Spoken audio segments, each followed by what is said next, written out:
get my...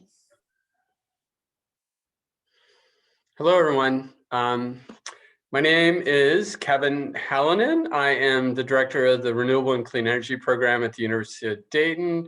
Many of you have come and joined us already for our prior talks. This is number 5 in the list of, number 5 for the semester. We have one more coming up in April. Honestly, they've been really good. I am going to introduce our speaker. Her name is Nichole Hanus. I call her Nikki. Nikki was an undergraduate mechanical engineering student at the University of Dayton. I had the privilege and honor of working with her on a project called the Greenhouse Effect at the University of Dayton, which was focused on a student-wide energy reduction competition that, frankly, she was organizing and just did a super job. Post-graduation, Nikki went to Carnegie Mellon, did a PhD in the program called energy policy. Is that right, Engineering Nikki? and public policy. Engineering and public policy, with a focus on clean energy. Since graduation, she formerly worked as a postdoc, but now as a professional with Berkeley Labs. It's a Department of Energy facility or organization in California. And she's going to talk about her journey in the energy arena, and tell us that it doesn't need to be a perfect fig. So I'm really curious as to what that means. Welcome, Nikki. Thanks for joining. Thank you for having me, Dr. Hallinan. It is so good to see you here. It's really good to see you too. Would have liked to see a ponytail, but I guess that's just rumor at this point. So you kind of stole some of my thunder, because in a couple slides, I was actually going to lay out a lot of those points in my career path that you just described. Do it again. I'll do it again.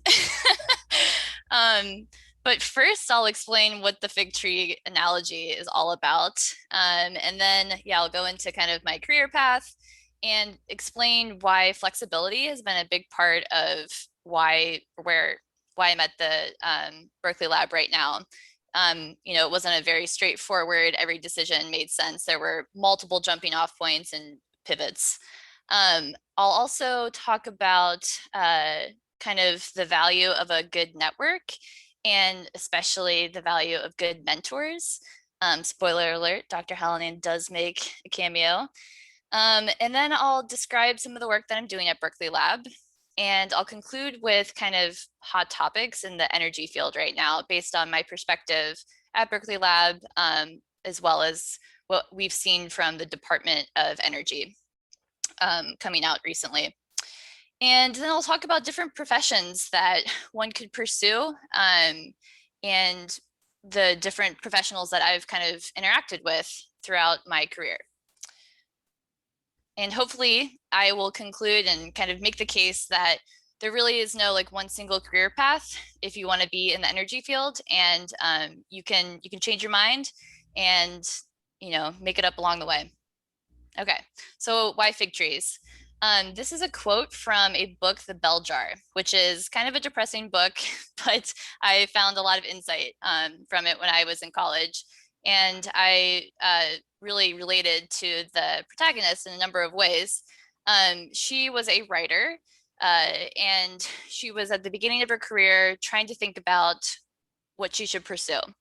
And she was kind of stunted by indecision, and it caused her kind of a lot of existential crisis. And what I'm trying to point out in this talk, and what I realized in hindsight with my own career, is that it's unnecessary to stress that much, especially at that age. Another kind of caveat to why this quote is not totally related to me is that she was also trying to figure out if she should just be a housewife. And so luckily, a lot of young women don't really have to make that quite of a decision anymore. But nevertheless, I think that this quote is linked to kind of the feeling one has when they're looking at a myriad of options, some of them which are already disclosed to them. And sometimes you don't even know what options are available to you until you start opening doors for yourself. So I'll just read this quote. It's not the full quote. And maybe if you don't have like a direct question, just mute yourself. Okay, so the quote is, I saw my life branching out before me like the green fig tree in the story. From the tip of every branch, like a fat purple fig, a wonderful future beckoned and winked. I watched each and every one of them, but choosing one meant losing all the rest. And as I sat there, unable to decide, the figs began to wrinkle and go black, and one by one, they plopped to the ground at my feet. So this is kind of how I felt in college, and I'm here to say you do not need to feel like this, and you shouldn't feel like this ever about your career.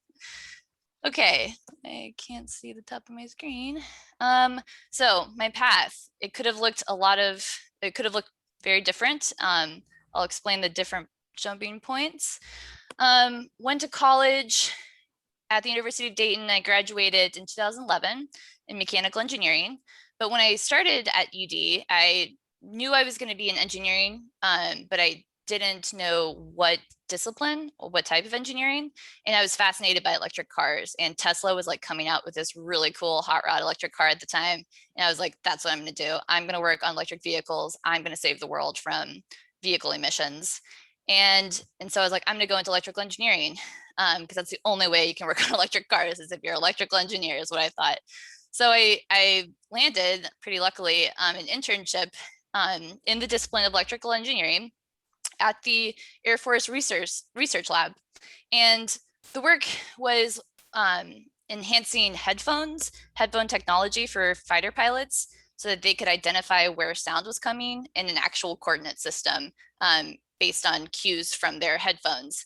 And in a lot of ways, it was way over my head, but it was enjoyable in that it was a very impactful, like hands-on research project. However, it was a little like the coding required was just a little advanced for me. I'd only taken one course at that point, and also it just like wasn't totally driving with what I thought engineering career would be for me. I realized that maybe electrical engineering isn't the best fit. And so I went back to the drawing board. And at this point, was working pretty closely with Dr. Hallinan on thinking about courses that were interesting to me. And then from that kind of backing out like, well, maybe it's a mechanical engineering degree that you're interested in. And by the way, there's this concept of energy efficiency, and there's a whole another route to reducing emissions, not just from vehicles, but from buildings. And kind of fell in love with that idea. And as it turns out, fluid dynamics and thermodynamics were just a little bit more kind of in my wheelhouse in terms of how I understood the world. So I did some co-ops during my mechanical engineering degree that again helped me kind of focus my actual interests, and so that I could line up a job when I finished. And the last co-op I did during school was with Sieben Energy Associates, which is a kind of boutique consulting firm in Chicago. I think they've since been acquired by a larger company, but they did energy audits and retro commissioning of large commercial buildings in Chicago. And my co-op experience was awesome because they were kind of a small firm. And so I got a lot of experience immediately hands-on in the buildings, working with clients. So that was just a wonderful experience. And as Kevin alluded to at the beginning of this talk, I also lined up my honors thesis so that it was all kind of in this streamlined idea of energy efficiency in buildings. My co-op happened to be about commercial buildings. My honors thesis happened to be about residential buildings, and kind of came at it from a community perspective rather than like facility managers and investment costs, things like that. So it was a pretty holistic experience by the time I graduated. I was really thinking about energy efficiency. And then worked there for a couple years and decided to visit Europe because I had never been able to afford that while I was in college. I couldn't really line up the kind of research abroad or study abroad programs. And so took a whole summer and just explored. Luckily, Sieben Energy Associates, since they are a small firm and I had a really good relationship with them upon graduating. They let me do this, and they, didn't pay me while I was away, but they didn't like give my job away either. And when I came back, I was like, I think I'm ready to think about grad school, and I don't really know what kind of grad school that will be. And I interviewed people in my kind of professional network at that point, people I'd worked with on projects, different clients, thinking about, well, how did they get to where they are? I met with people who did MBAs in Harvard. I met with people who were either currently doing their PhD at Carnegie Mellon or had graduated from a similar program. I met with people who graduated from other research or PhD programs, and just really started to think about what are the steps I need to take to my next goal, but not my ultimate goal. It's always just like, all right, what's the next 5 years going to look like? Ended up being in Carnegie Mellon or at Pittsburgh, studying engineering and public policy, and focusing on, at the time, kind of investment decision making from multiple perspectives, commercial sector, educational sector, and again, kind of ratepayer consumer advocacy perspective. And with that work, I was able to land a National Science Foundation graduate research fellowship, which opened up a bunch of doors as well. So if you ever do pursue a PhD, I highly recommend trying to pursue your own grant or fellowship or your own funding, essentially, because it does two things. It shows that you can fundraise, and that's appealing on a CV to any other employer. And it also gives you a lot of freedom in who you're working with at your respective university, and what research projects you find interesting. And then that kind of brings us to this most recent stage of my career, which is after I got the NSF. Again, I did some soul searching with it, right? I visited a university in Zurich, Switzerland, and started a collaboration with one of their research scientists looking at, sorry about that back there, their community perspective of nuclear energy in Switzerland. And so they do a lot of direct democracy in Switzerland. It's completely different than our democracy here in the United States. They do a lot of voting on various national kind of policies. And so a lot of that was like, how do you provide information to a layperson so that they can make a decision about nuclear energy? And then I also had always wanted to be at Berkeley Lab at some capacity. So I arranged for kind of a visiting scholar position at the lab, and just met with people, looked to see what types of research they were doing in energy efficiency and renewable energy. And again, did a lot of interviews, both in person or like, just kind of meeting, chatting about careers, but also actual interviews where the job was on the line. And ended up at E3, another consulting firm, this time in San Francisco. And this time it wasn't energy efficiency consulting, it was energy policy consulting.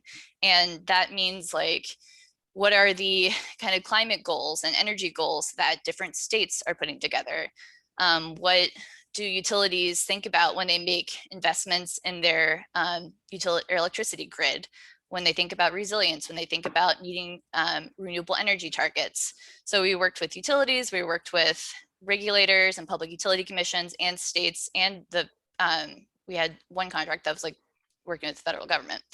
So that was very insightful, kind of from an econ and public policy perspective. And then I found a job opening in the electricity markets and policy department, and did everything I could to get that job and got it. So the green boxes are kind of where I demonstrate like a lot of questioning of myself and reaching out to people in my network, friends of friends, connections upon connections, not always knowing the person before I sit down to talk with them, but always kind of knowing that they have a job that I think is cool and I want to hear about. I don't know. I find soul searching to be like a very important part of being happy in your job, because you don't know if something's going to make you happy always before you take the job, but at least you know what you want in your heart from it and whether or not you're getting it.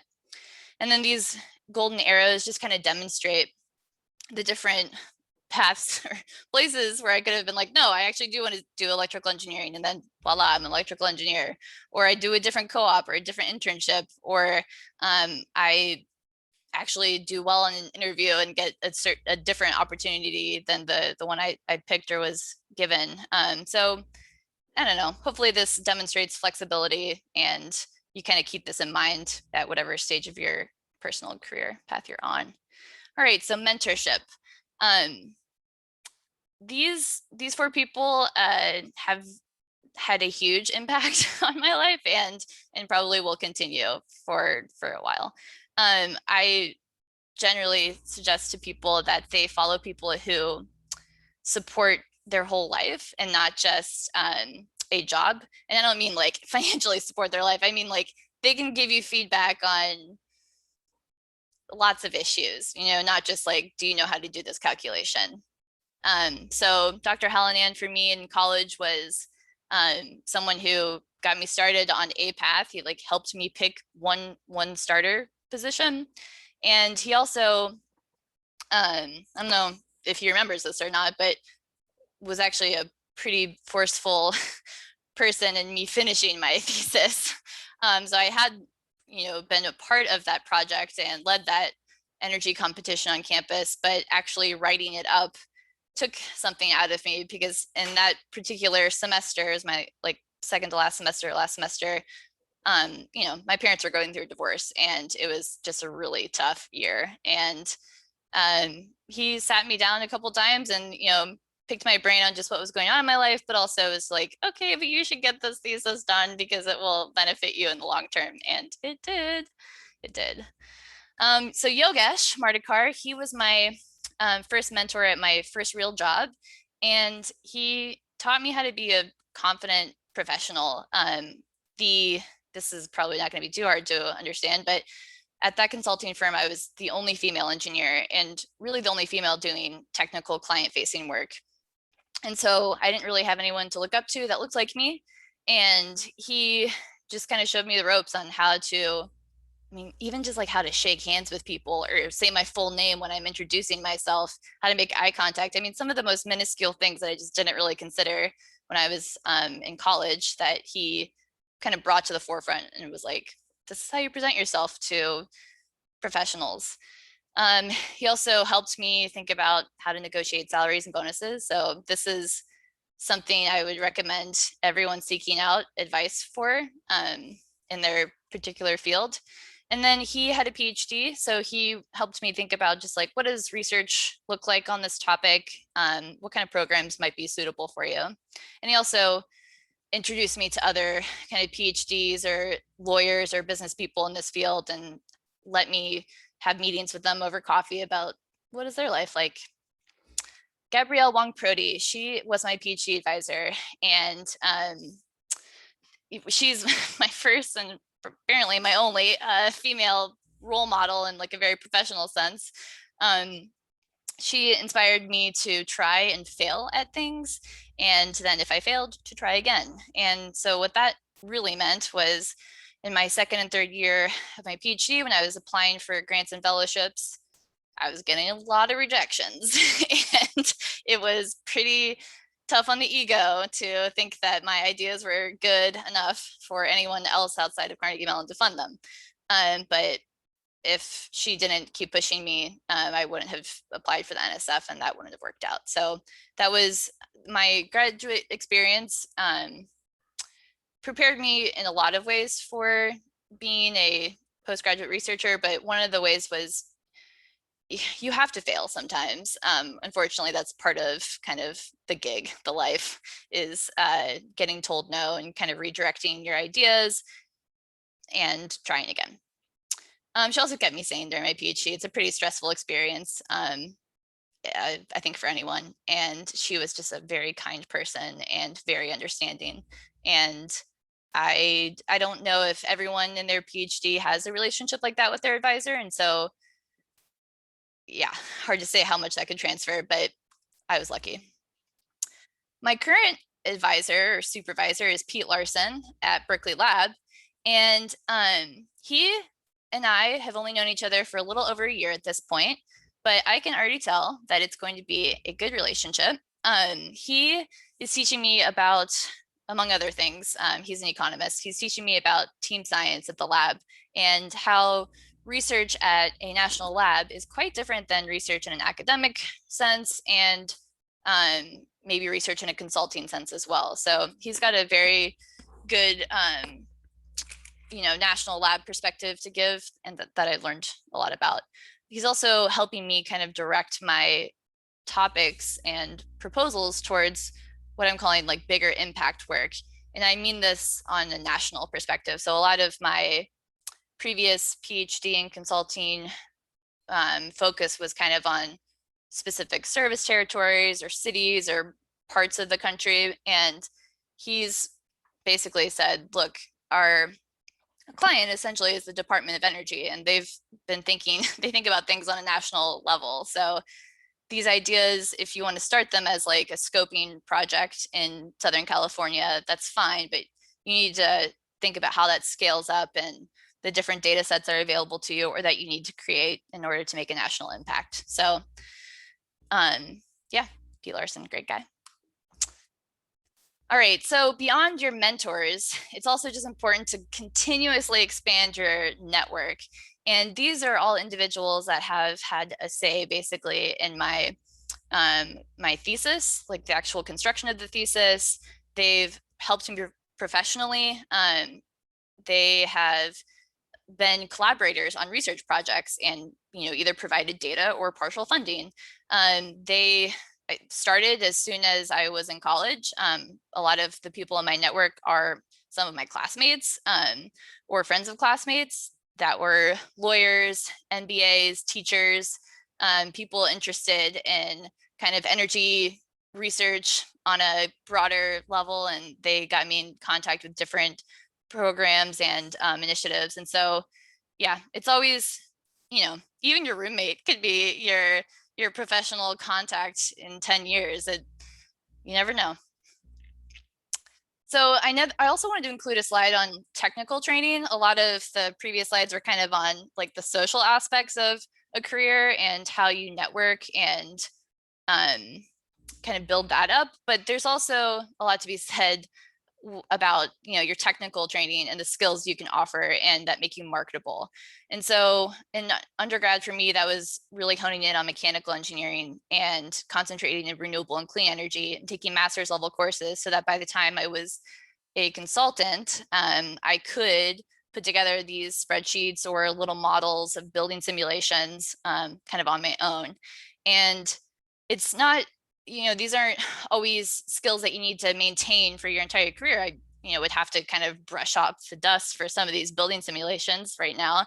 I don't use thermodynamics on a daily basis anymore, but they open doors and they make you marketable. And it's good to just, really understand the core of your training before you start doing some graduate work on maybe using survey skills, which is what I did. So once I went to grad school, I focused more on like the psychology of decision making rather than the monetary components of investments. From undergrad and from consulting, I knew pretty clearly what a rational actor should be doing in terms of saving money, simple paybacks, benefit cost ratios, but there was a lot of psychology around these investments that I did not understand that were clearly taking effect and were barriers to energy efficiency. And so that's what I was focusing on in grad school, was looking at a more interdisciplinary kind of psychology, kind of econ focus with some of these investments. And with all of that requires a whole different technical skill set that I did not even know about. So there's like expert elicitation and open coding, content analysis, randomized control trials. I mean, graduate school was the first place where I actually did hypothesis testing and used the scientific method, right? I didn't apply that in engineering school. Engineering was more applied, and you've got your kind of formulas and theories that you have to use and solve problems with. But in grad school, I actually like set up a research problem that I wanted to answer, and I did hypothesis testing. And then let's see, I think I already said when I transferred to consulting again from grad school, that's where I learned a lot about the regulatory process and the rate design that takes place, and kind of basically how the sausage is made from the perspective of a utility who's trying to provide electricity to people and collect money for it, from a regulator who's trying to like maintain the social goals that are set by the government.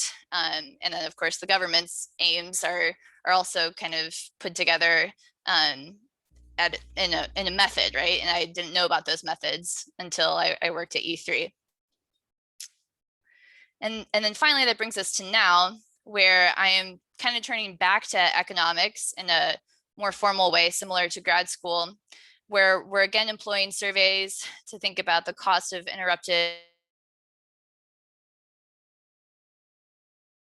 modeling, and also web tool design for different users. So I'll get into that in a slide or two about the different projects that I'm working on. But all of this is to say that in each of these stages of my career, there's been mentors and classes that have developed very specific skill sets that kind of launched me into the next category of work. Okay, so here is the first of a couple slides talking about just the research that I'm doing at the lab. The first categories are electricity reliability and resilience. So that's what I'm focused on mostly. And then we also do some energy efficiency, or I do some energy efficiency as well. But my current big projects, the first is developing a power outage economics tool, which combines customer interruption cost surveys with regional economic modeling. This little chart here describes the different kind of boxing of costs that would be included in a power outage. And the green boxes in particular are what we're studying in our surveys. It's the power interruption costs for specific customer classes, business class, residential, public, etc. And then the indirect costs on local and regional economy incurred due to power losses. And that's more from the supply chain analysis, macroeconomic modeling. So we combine these two, direct and indirect costs, and we come up with like the actual cost of society from a power outage. These are different collaborators and funders on that project. Another one on the topic of resilience is this framework for overcoming natural threats to islanded energy resilience. And hold on real quick. You can go behind me. You can walk behind me. I think there's like right there. This is focused on we're focusing right now on two demo sites, two islands, Guam and Alaska. And so you might think, well, Alaska's not an island at all, but there's different parts of their service territory that are essentially islanded. Like they're cut off from the rest of the United States. They aren't connected to Canada's electricity grid. They're kind of on their own. And so these two systems have very unique problems regarding like keeping the lights on. And so we're there to help them think about the costs of resilience and the benefits to their customers. And we're putting together an online decision tool. Okay, the reliability resilience work related to SIGN. So SIGN is the Solar Energy Innovation Network. My role in this project is to help basically Tampa Bay and Reno, Nevada think about the cost of essentially microgrids or solar plus storage in their cities. And so again, it's a lot of economics. And then you think of kind of business models around how you pay for these systems. So it's not always obvious. It doesn't always meet, like the utility shouldn't have to pay for all of these goals that are set by the state, or that are all these complaints that are coming from the customers. Like sometimes you need to think about, well, do you get like a nonprofit to help pay for this? Do you get FEMA to help pay for some of these upgrades? What different parts of the federal government or state or local governments could help? And so it's kind of interesting to think sometimes like it's not just an engineering solution that you need like a business solution and a psychological and social solution, a political solution. So that's also kind of been like the background noise in my career, is like it's not just for me. I don't want to just focus on engineering technology solutions. I want to think about the whole picture. This is proposed work, but I thought I would throw it out there because I think it's what's up and coming. And this is the idea of looking at equitable distribution of reliable electricity service. So the Department of Energy right now is putting together a group that focuses on environmental and social justice research. This idea kind of came before that, but it just so happens to time up well, I think.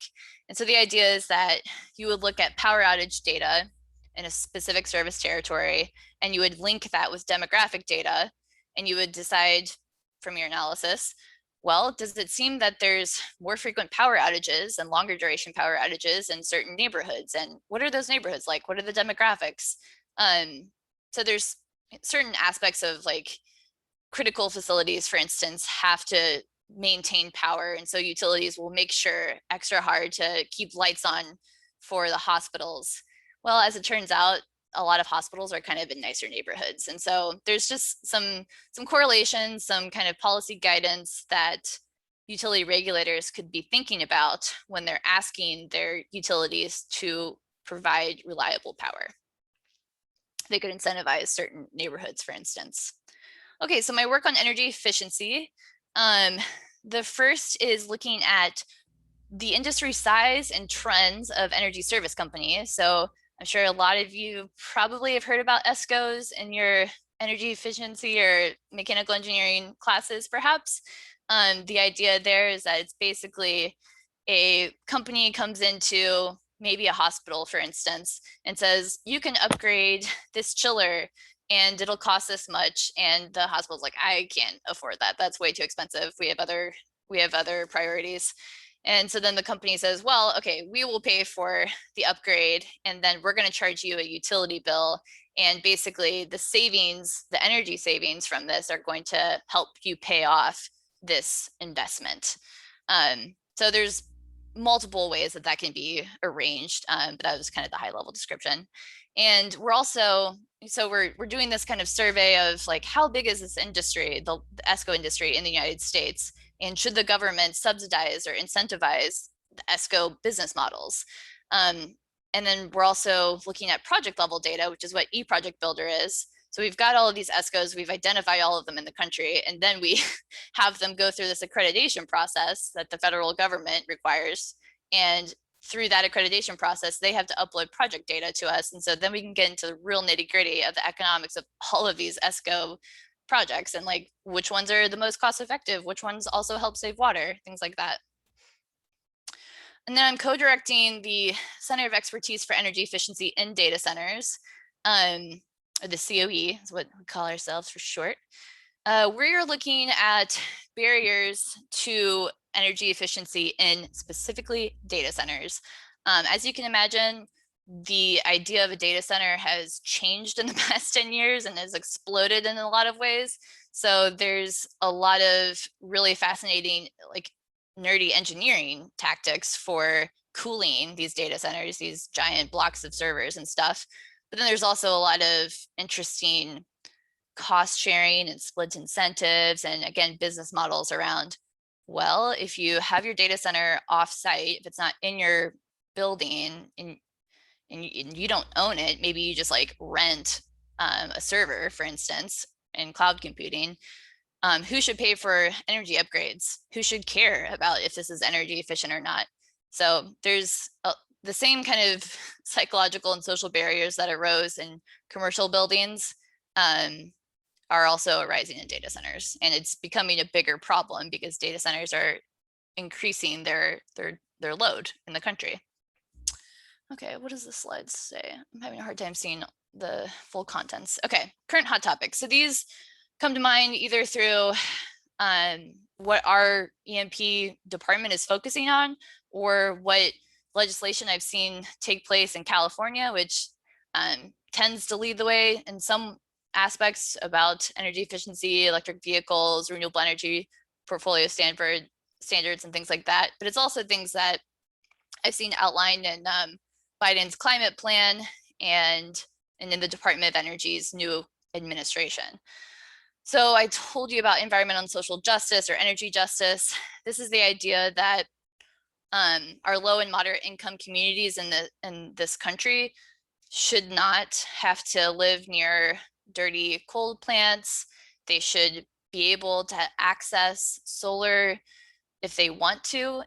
So we should be arranging for community solar or really good incentives for rooftop solar or different loan and lien programs.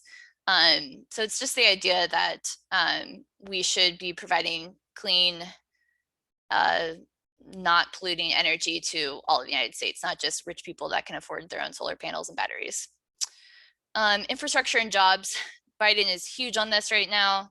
I think anything he puts forward, he's like, and this will create X number of jobs.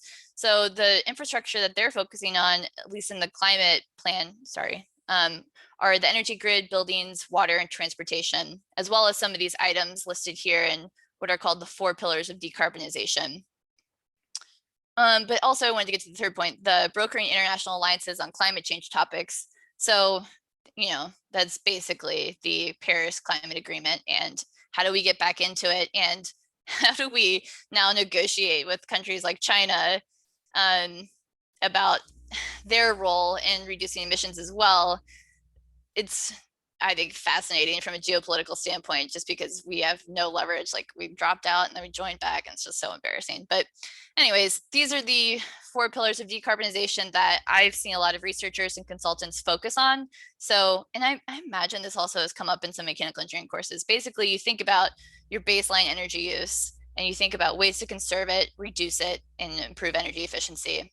And then with that energy demand profile, the idea is that we would go towards electrification, because you can decarbonize electricity generation with renewable energy, or nuclear, storage, things like that, more easily than you could like natural gas, right? It's hard to make natural gas heating clean in comparison to electric heating that is carbon free. And then you think about low carbon fuel. So this is more for like trains and boats and shipping and things like that. So vehicles essentially. And then reducing non-combustion GHGs.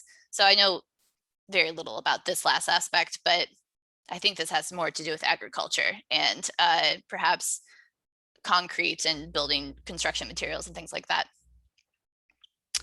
Okay, and then I'm kind of running out of time, but the idea is that it's going to take more than engineering and science, in my opinion, and I think a lot of people's opinions. It's coming down to things like behavioral economics, economic sociology, you know, people wanting to keep up with their neighbors and with electric vehicles and rooftop solar, social psychology. So what are your politics on this? And does that kind of, you know, erode your ability to think about emissions reductions and things like that, or to understand the science behind some of these technologies? There's also situational factors. So this picture of the recycling bins is, there's several studies that show that if you make things easy for people, they're more likely to do it. So in the case of recycling, it's like if you provide, if your sanitary company or whatever provides you with, sanitation company provides you with these bins, it makes it easier to remember to do it if it's in your office or if it's outside of your house, things like that. And then finally, social networks. So a lot of my research has disclosed that at least in commercial buildings and other kind of institutions where there's a multitude of decision makers and a hierarchy, the people who are on the ground actually installing some of these renewable energy technologies or energy efficient technologies may not have all of the information in front of them. They may not be experts at energy efficiency. And so they're going to rely on their contractors to provide them with good ideas. And so it's like, well, then the contractors need to have access to energy efficient technologies to sell, right? Or their vendors need to have this information to sell. And then it also kind of, that information passes back up. If it's a big enough investment, you need a few people to check off on the budget and maybe adjust moving funds and things like that. And it's a big priority process for a school, for instance. Like if they have the option to install a bunch of solar panels and generate 40% of their electricity through PV, that might mean that they can't use that money to build a new library or a new basketball stadium. So what's more important to them in terms of optics? So yeah, social networks, situational factors, behavioral econ, it's all equally important, if not more important than I think engineering technologies right now. Okay, so everyone involved doesn't just need a mechanical engineering background. And, to go back to my Tesla example, like there's more than electrical engineers working at Tesla. So I was definitely naive to think that I had to be an electrical engineer in that regard. But I've worked with people in law and public policy, as I've described with my last consulting firm. So there's patent lawyers, there's environmental lawyers, there's regulators, there's people who are briefing their senators on energy policy. And so they need some background and some analysis to give their senators. And you can bet that's usually people with engineering degrees or science degrees, math. Yeah, and then science communication is also extremely important, especially in a polarized society. So having people who can understand science and write it up for a layperson to understand is super important. I really like Robinson Meyer at The Atlantic. I don't know if you guys read him, but that's an example, I think, of a good energy journalist or climate journalist. Inspiring books. So we've got great minds like Bill Gates who've got, a single author that like every year they go off to, like, I think maybe if you guys have seen the Bill Gates documentary, he like goes off into a cabin for like one week in a year and just reads a bunch of books by this guy, Vaclav Smil. And then of course, documentaries and podcasts that aren't biased and that just present information in a palatable way. Business administration, I'm always like bringing this up that at least at the lab, there's, hundreds of people who are working to put together our calendars and events and Zoom and things like that. And like, we can't do it without them. Like if we, or at least at the lab, there's a big need for people who can help with the infrastructure essentially, and HR and diversity and equity. So, I mentioned that my first consulting gig, I was the only chick, and that was a bummer. And so it's really nice when there's DEI events and recruitment strategies to bring in more a more diverse kind of cohort, but also, studies show that you need to have a more diverse cohort kind of in management and CEO levels to really make an impact. And so it's a slow process, but it's a necessary one, and people need to be part of it. Graphic design and coders. I mean, I started working with a graphic designer in undergrad on that energy competition project because I didn't know how to make things pretty. And I was sending emails to people and making flyers. Well, I wasn't making flyers, the graphic designer was, but to make this information entertaining, palatable, intriguing, you can reach outside of yourself. It doesn't always have to be like in your mindset. Collaboration is great for things like that. Okay, so hopefully I've made the case that you don't have to pick one specific goal for life, but it is important to start climbing the tree to pick a branch. And if you want to jump and switch and change, you can do that. And maybe my overall advice would be to do some soul searching along the way so that you have a good sense of who you are and what you want. That's all.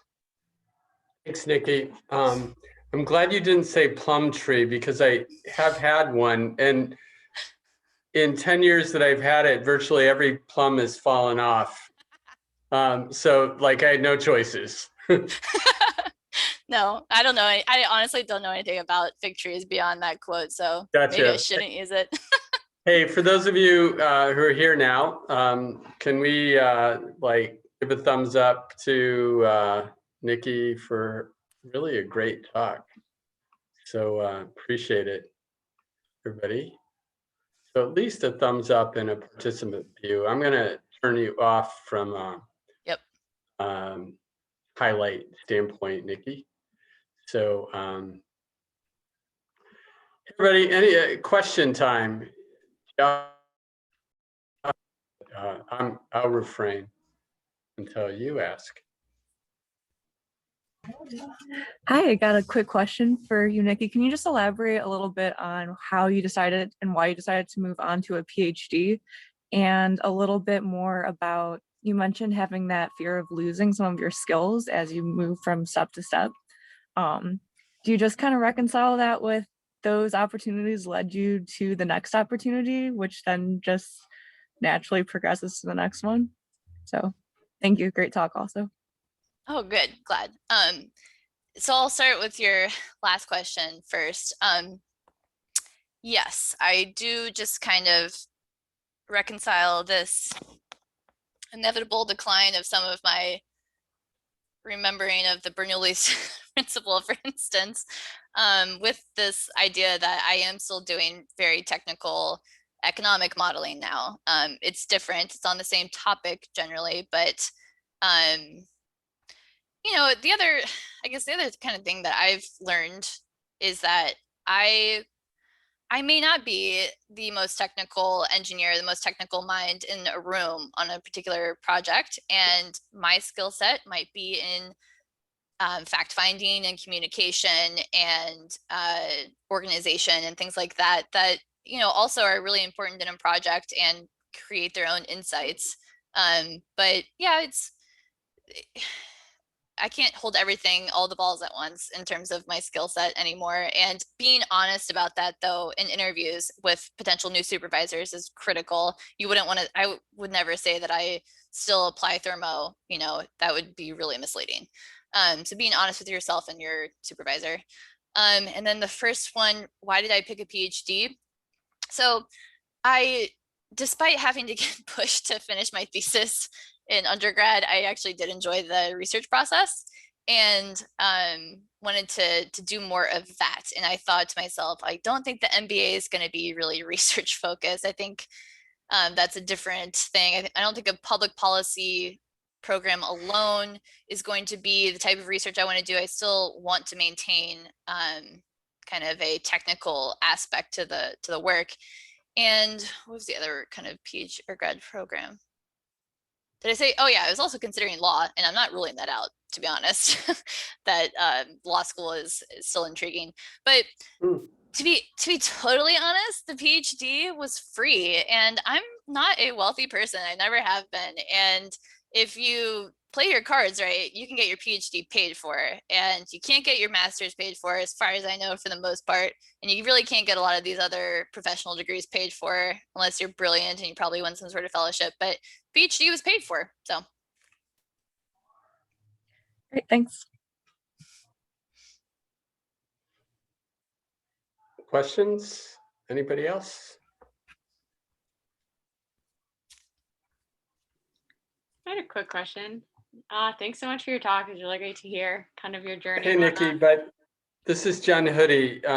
She recently did her honors thesis with me. Congratulations. Really good. Yeah. I guess you kind of mentioned this when you're talking about your time when you worked abroad. I was just curious how that time like influenced you, like your understanding of like energy policy and just like the energy systems in the US and how like what benefit you saw that had, if any, I guess. Yeah. So it's always great to see what democracy means in other countries. And that was a very, very hands-on experience. And, you know, I didn't know that they were such a direct democracy type of people where they have like different sections in their country that literally meets as in like a town hall and vote on things. And so what I learned and took back for the US was information platforms and like how to present information to policymakers and how to present information to constituents so that they can come up with an informed opinion about different low carbon solutions. And so in Switzerland, it happened to be nuclear energy, but in the US and in other parts of the world, it's things like having a wind farm in your view of your backyard or off-coast offshore wind, whether or not that affects people's views and things like that, and other fracking issues in Pennsylvania and the Midwest. There's a lot of people who, I mean, because I don't know, because the press hasn't made it easy. They don't understand the science. They don't understand the direct impacts to their life. And so what I took from my experience in Switzerland was just kind of how do you put together information for different groups of people. Awesome. Thank you.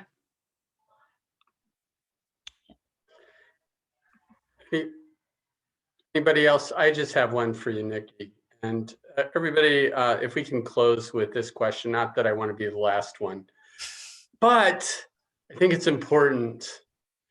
Nikki, in 2019, there was a study coming out of Stanford that said we had 0 years to really begin acting fervently to reduce carbon, 50% by 2030.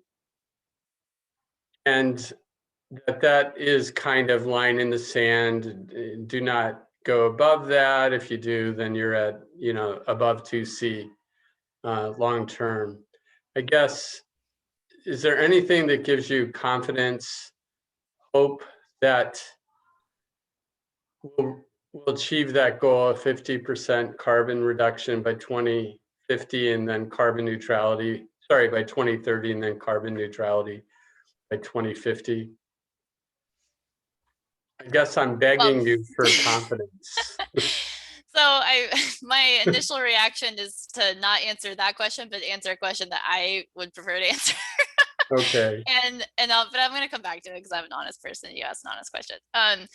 So I think that there's always studies that are going to show you that we're not doing enough, we haven't done enough, and we're in a doomsday scenario. And I think to some extent that it's a little bit true, but I also think that there's a lot of research around mitigation efforts.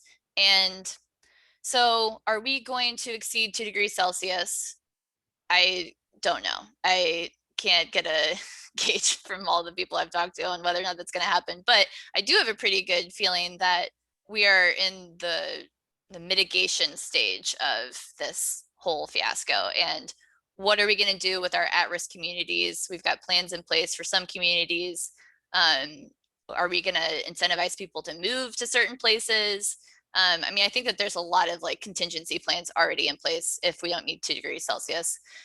In terms of are things happening, I've always struggled with the inevitable fact that climate change is a issue that transcends generations, and it definitely transcends 4-year administrations in the presidency. And unfortunately, a lot of our federal policy aimed at climate change changes every 4 to 8 years. However, I know that research at Berkeley Lab, for instance, chugs along, regardless of the politics around what the money is tied to, basically. So under the Trump administration, it was, he's a tyrant. Oh, sorry, I don't want to get political, but we were able to maintain a lot of our research because we just framed it as energy independence for the United States.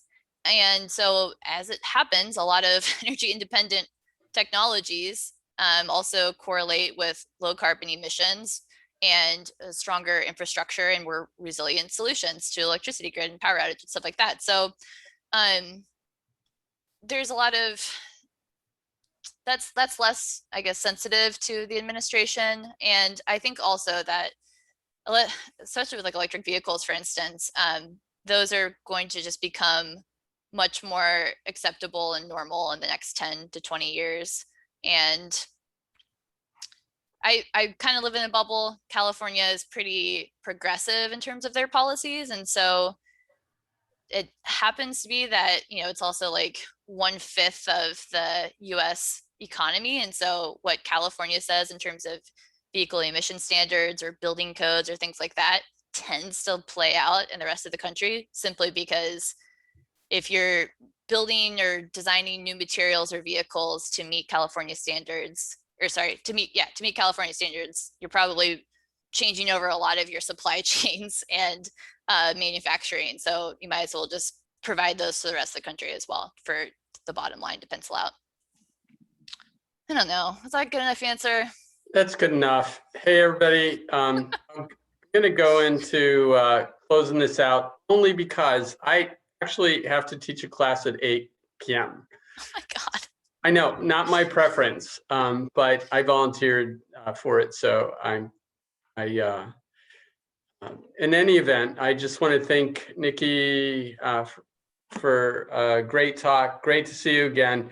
great to see you. I didn't realize I knew you when you were a baby, because who you are now is incredibly impressive. So Oh, thank you, to Dr. see that Hallinan. to see that growth over the last decade plus is amazing. Everybody, one last hand. Yay! Good Oh, job. thank you. It was so great to talk to you guys. Yeah. And to kind of like reflect on this. I felt a little uncomfortable saying some of it, but hopefully it was useful. Yeah. Awesome. Thanks Hey, for having me, Dr. Hallinan. last thing for me. I'm just going to close it out with sharing my screen.